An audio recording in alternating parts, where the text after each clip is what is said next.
This episode is brought to you by Shopify. Forget the frustration of picking commerce platforms when you switch your business to Shopify, the global commerce platform that supercharges your selling wherever you sell. With Shopify, you'll harness the same intuitive features, trusted apps, and powerful analytics used by the world's leading brands. Sign up today for your $1 per month trial period at shopify.com/tech, all lowercase. That's shopify.com/tech. Girl, real talk. This whole "it's new year, time to reinvent myself" trash is not the vibe for 2024. You can find someone who loves you for you, as you are.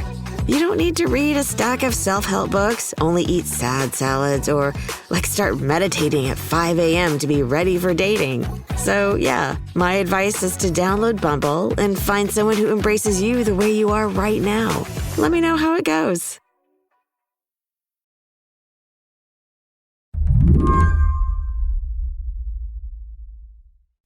I've been thinking about this question for a little while now.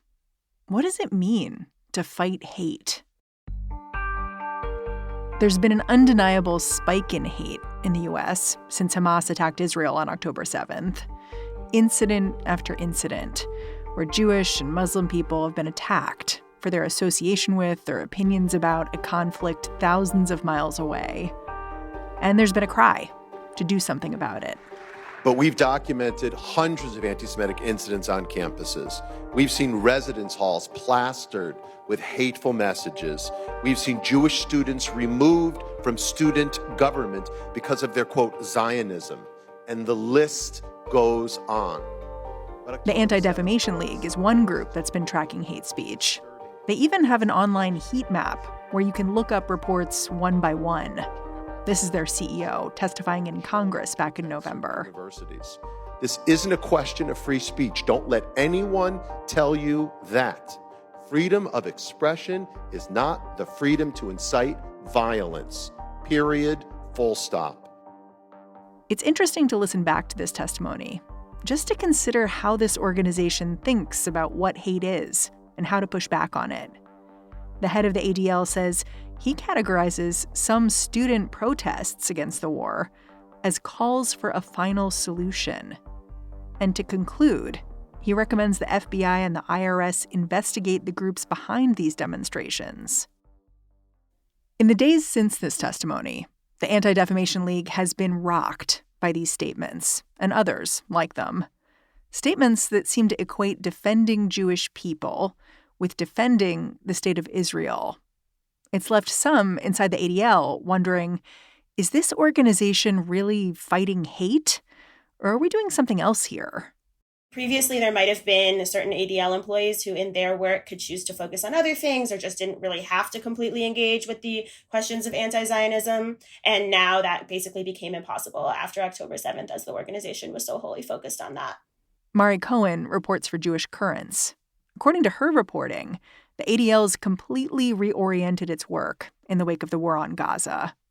4 staffers have resigned from the organization over the last few weeks, at least partially in protest over its commitment to the state of Israel. You know, on its website, the Anti-Defamation League calls itself the leading anti-hate organization in the world. Is that how you see them? I don't know. Is that how I see them? I think no, I don't really see the ADL that way now. I see that they are seen that way in much of the world.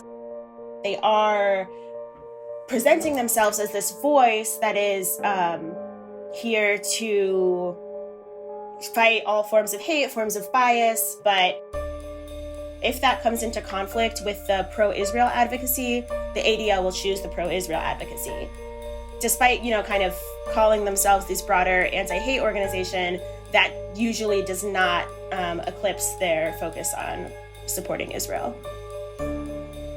Today on the show, has October 7th brought the Anti-Defamation League to a turning point? I'm Mary Harris.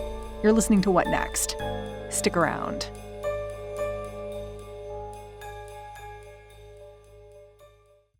This show is brought to you by Discover. You know, in today's world, it can seem that the best treatment is reserved for only a few. Well, Discover wants to change that by making everyone feel special. That's why with your Discover card, you have access to 24/7 live customer service, as well as $0 fraud liability, which means you're never held responsible for unauthorized purchases. Finally, no matter who you are or where you are in life, you'll feel special with Discover. Learn more at discover.com/creditcard. Limitations apply. This show is brought to you by Discover. You know, in today's world, it can seem that the best treatment is reserved for only a few. Well, Discover wants to change that by making everyone feel special. That's why with your Discover card, you have access to 24/7 live customer service, as well as $0 fraud liability, which means you're never held responsible for unauthorized purchases. Finally, no matter who you are or where you are in life, you'll feel special with Discover. Learn more at discover.com/creditcard. Limitations apply.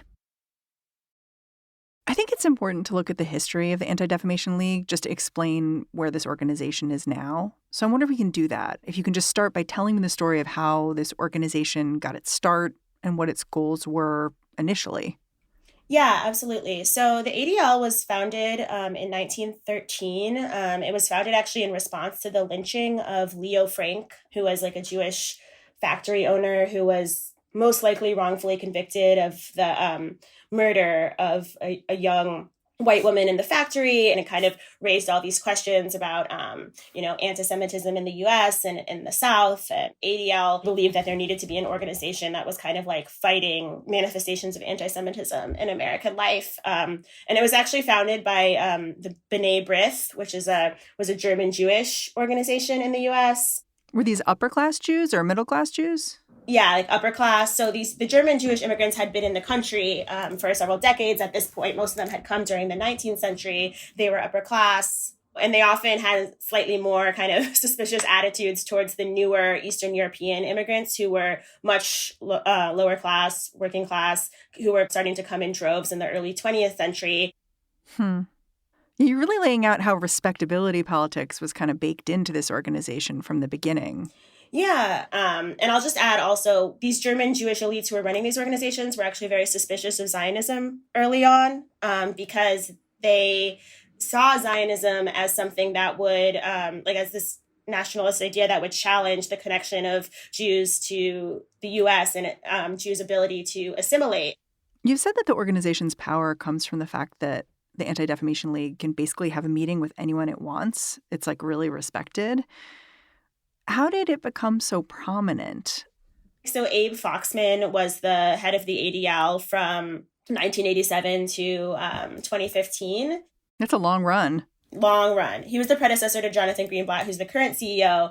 And he was just like a very pugnacious, very present, very intense individual who was sort of known for just like really loudly calling people out as anti-Semitic. And, and sometimes that did lead to backlash and kind of get him in trouble because people were like, are you just throwing this label around everywhere? And, in the post 9/11 period, this often kind of, in my opinion, trended into him really kind of adopting a lot of Islamophobic ideas and often seeming to target the Muslim community. But in general, he was just this pretty visible figure. And that probably did help contribute to some of the ADL's prominence. The ADL's journey to supporting Israel, the way it does today, started with the Holocaust. The genocide of Jews in Europe prompted many American Jews to start supporting the creation of a Jewish state for the sake of security. A post-World War II wave of American anti-Semitism also generated support for Zionism. There was also this major refugee crisis that, happened during and after the Holocaust when there's all these Jews who suddenly need a place to go, and the U.S. was not taking refugees. It had these pretty strict immigration restrictions. And so a lot of, I think, Jews started to be like, oh, there's this refugee crisis. We don't know where these people are going to go. So we have to support Israel as a place for them to be able to live. But Mari says Israel was not a top-line priority over at the ADL until leftist American organizations of the late 60s and 70s started organizing with Palestinian liberation organizations.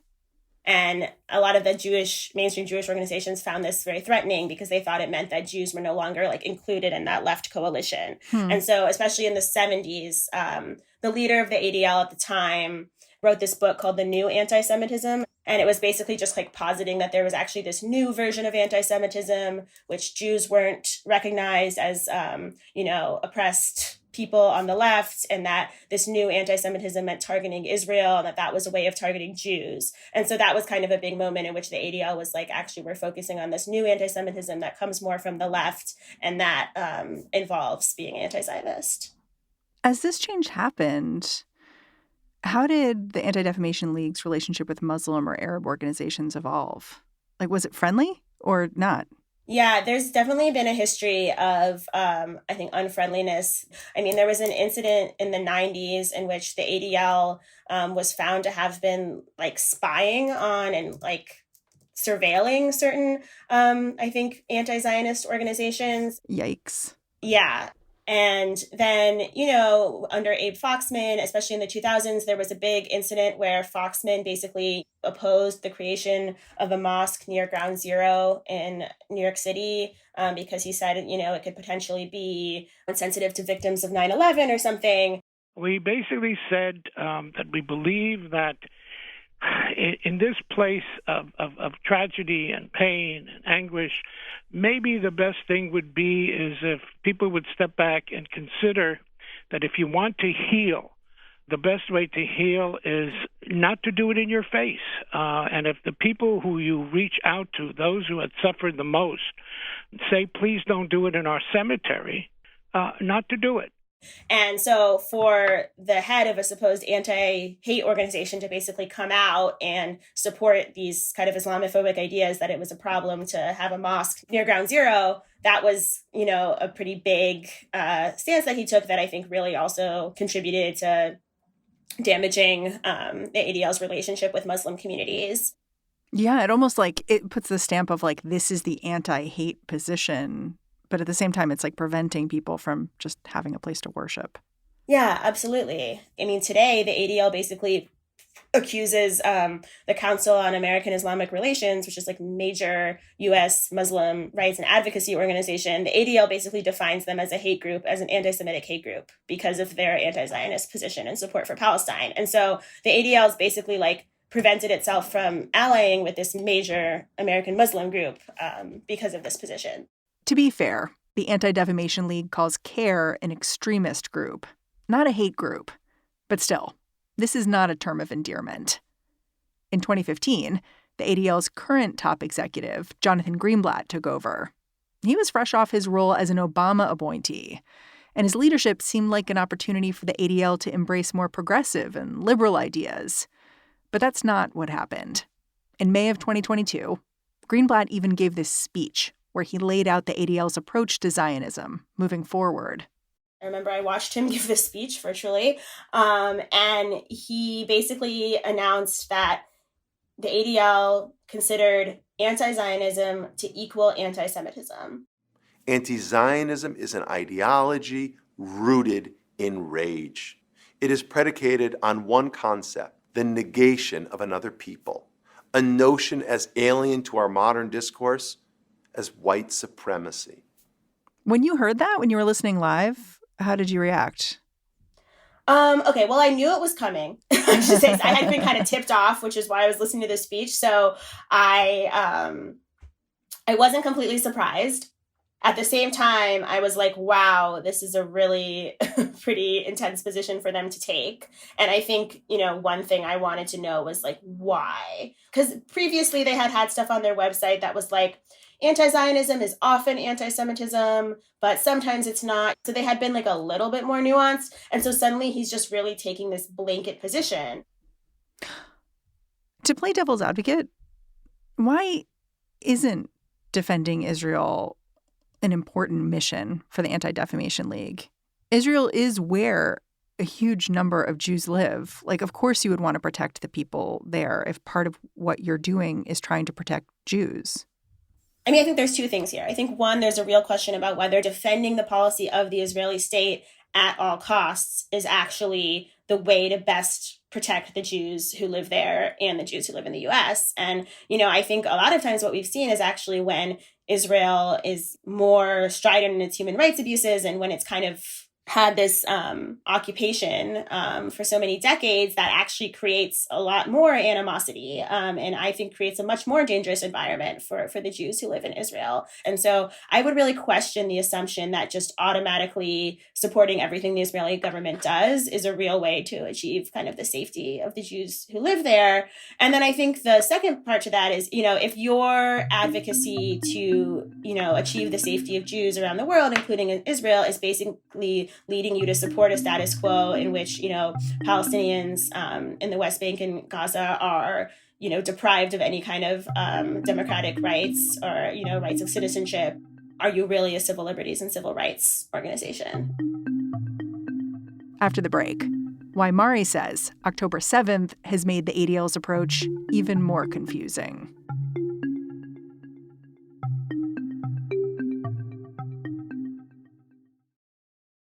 This podcast is brought to you by Progressive Insurance.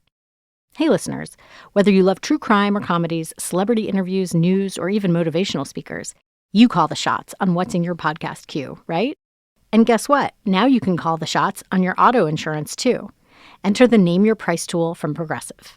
The Name Your Price tool puts you in charge of your auto insurance by working just the way it sounds. You tell Progressive how much you want to pay for car insurance, then they'll show you a variety of coverages that fit within your budget, giving you options. Now that's something you'll want to press play on. It's easy to start a quote, and you'll be able to choose the best option for you, fast. It's just one of the many ways you can save with Progressive Insurance. Quote today at Progressive.com to try the Name Your Price tool for yourself and join the over 29 million drivers who trust Progressive. Progressive Casualty Insurance Company and Affiliates. Price and coverage match limited by state law. Girl, real talk. This whole "it's a new year, time to reinvent myself" trash is not the vibe for 2024. You can find someone who loves you for you, as you are. You don't need to read a stack of self-help books, only eat sad salads, or start meditating at 5 a.m. to be ready for dating. So yeah, my advice is to download Bumble and find someone who embraces you the way you are right now. Let me know how it goes. After October 7th, there was this really stark example of how the Anti-Defamation League's conflation of anti-Semitism and anti-Zionism could cause strategic problems for the organization. And it involved Elon Musk. I'm wondering if we can tell that story. It's a little bit complicated, but I think it's important because it's really revealing. We should just start by just explaining what the ADL's relationship with Musk has been before October 7th. It's been complicated, right? Yes. So the ADL has long had kind of a fraught relationship with Musk. And it basically started when Musk took over Twitter, right, in the fall of 2022. And it's interesting, there's this moment when Musk is coming on, and he's basically said that, part of the reason that he's wanted to buy Twitter and to take it over was to sort of end what he saw as kind of censorship of certain voices on the platform. Free speech is meaningless unless you allow people you don't like to say things you don't like. Otherwise, it's irrelevant. And if at the point at which you lose free speech, it doesn't come back. He wanted Twitter to be like a town square, but with no rules at all, no moderation. With no rules, no moderation. That's pretty directly counter to the ADL's own work in the online sphere, which is often about increasing moderation, increasing, challenges to anti-Semitic and overly hateful content and trying to get that stuff off the platform. And at that time, Jonathan Greenblatt did a TV appearance, I believe, in an interview about Elon Musk. And instead of raising some of these concerns about what Musk might do, he actually kind of praised him. Before, Elon Musk is an amazing entrepreneur, an extraordinary innovator. He's the Henry Ford of our time. A notorious anti-Semite. The fact that the CEO of the Anti-Defamation League is positively comparing someone to Henry Ford is just, was a really pretty embarrassing moment for him on a broader scale. And, eventually he did kind of walk it back and apologize. But the staffers at the ADL were really upset at the time because they felt like that undermined their work. Well, it's also happening at the same time that the ADL is changing where it advertises and saying oh, we won't advertise on Twitter. Right. So it's all these contradictory messages flying back and forth. Right. Greenblatt had praised has kind of given this praise, but pretty soon after, the ADL starts putting out reports that, Musk's tenure is already increasing hate and harassment on the platform. Is there a keep your friends close and your enemies closer kind of argument here to make? Yeah, I mean, I do think the ADL does kind of have this approach, and especially under Greenblatt, that's this they feel very worried about alienating anyone who has too much power because they want to be able to lobby them and they want to be able to be called on to advise them. And so I think that their approach is just not, they don't like to be so antagonistic. But, they did do certain things. So they were part of a coalition of other civil rights groups that basically, I think, was trying to push advertisers to stop advertising on Twitter until, Musk would improve some of the content moderation, and they kind of stopped some of their own advertising.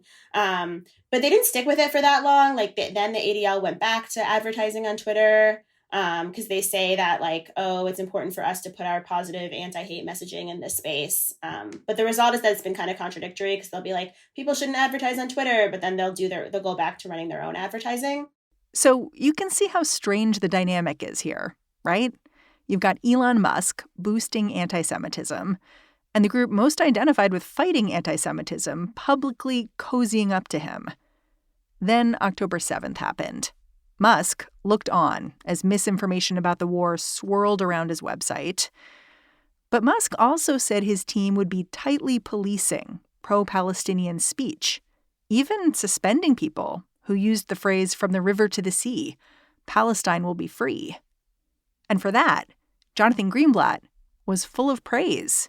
He tweeted about Musk's leadership. Mari says many of the ADL's staff were horrified by that. I think people were pretty distraught and pretty concerned. People who work in the Center for Technology and Society in the ADL, the big part of the work of that department is trying to fight online harassment and hate and get social media organizations to change their policies to better root that out. And Musk had caused them a lot of trouble, and they were really concerned about the policies that he was pursuing at Twitter because they believed those policies were encouraging that hate and harassment. And so then to see their own CEO come out and basically praise him, I think was very tough, and very frustrating for those people. Is there an argument to be made that if you actually want someone like Elon Musk or Twitter to change what they're doing, you have to be nice to them, otherwise they won't listen to you? Is there an argument for what Jonathan Greenblatt is doing? Well, I mean, yeah, obviously, there's different theories of political change. And I do think it's true that the ADL has definitely, they're not, I would not call them a really radical or really intense agitational organization. Again, their strategy really is to try to kind of, I think, develop more of these relationships and be able to stay in the room with people in power and influence them. But it is, I think, important to consider that it doesn't really seem like they're applying that across the board. So when it comes to Elon Musk or someone in that position, it's, he's willing to say, oh, well, sometimes we have to, support him and, say nice things, blah, blah, blah. But when it comes to college students who are adopting anti-Zionist politics, some of them Palestinian, some of them Jewish leftists, he basically is taking this really harsh stance against them. Well, those people aren't leading companies or billionaires. You know what I mean? There's just a different group of people. Right. But it does. I mean, I think the impression that it gives off is that the Greenblatt is actually more willing to kind of coddle and speak nicely to the powerful people, but that when people actually have much less power, he's willing to totally come down harshly on them and throw the book. And so that I think that sort of gives a certain impression of how the ADL responds to people who have power and don't have power. Yeah. As I've been talking, I keep thinking about the fact that one of the most important things the ADL does is keep track of incidents of anti-Semitism around the country. Given what you've said about how the organization is often thinking about anti-Semitism and anti-Zionism as being tied together, what does that mean for the data they're collecting and the data that people like us, like journalists, are using? Yeah, I think this is something I've reported on a lot. It's a big issue because it's not always clear when in the ADL's data they are reporting incidents that, I think a broad consensus of people would agree are anti-Semitic. So, maybe a swastika showing up somewhere, someone punching someone and calling them a dirty Jew, like, a bomb threat to a synagogue, obviously very clear incidents of anti-Semitism that do happen and that the ADL does track. But then there will be other examples of things that the ADL at times maybe has tracked as anti-Semitism that I think there would be real debate about. So like, a sign at a protest that says Zionism is racism. And it's very challenging because it basically means like that this data, which does track important incidents of anti-Semitism, could potentially be less reliable because it can include these other incidents that, I think are much more debatable in our anti-Zionist political expression. If the ADL did change its approach to Israel, do you think it would have a wider impact on how our country, the United States, talks about something like the conflict in Gaza? Like, could they lead a different kind of discussion if they wanted to?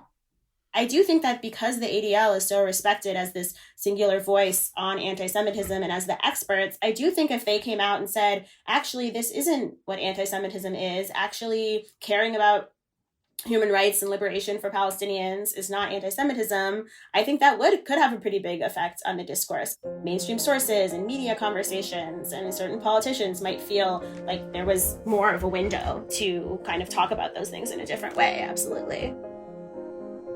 Mari, I'm super grateful for your time. Thanks for coming on the show. Thank you for having me. Mari Cohen is an associate editor at Jewish Currents. We reached out to the Anti-Defamation League about this story, but we did not hear back before deadline. And that's our show. If you're a fan of what we're doing here at What Next, the best way to support our work is to join Slate Plus. Go on over to slate.com/whatnextplus to sign up. What Next is produced by Paige Osborne, Elena Schwartz, Rob Gunther, Anna Phillips, and Madeline Ducharme. We are led by Alicia Montgomery with a little boost from Susan Matthews. Ben Richmond is the Senior Director of Podcast Operations here at Slate. And I'm Mary Harris. Thanks for listening. I'll catch you back here next time.